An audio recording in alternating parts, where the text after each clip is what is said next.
ప్రవేశిస్తుంది. ఈయనకి పూజ చేసిన అక్షతలు గరిక తల మీద వేసుకుని అప్పుడు వ్రతం మొదలు పెడతారు.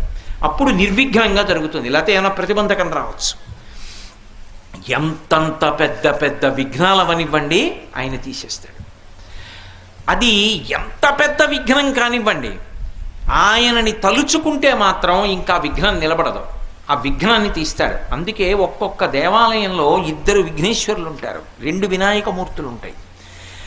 ఒక శివాలయంలో ఒక శివలింగమే ఉంటుంది, ఒక్కొక్క శివాలయంలో 1 కన్నా ఎక్కువ శివలింగాలు ఉంటాయి. అప్పుడు ప్రదక్షిణంలో పానవట్టం దాటచ్చు.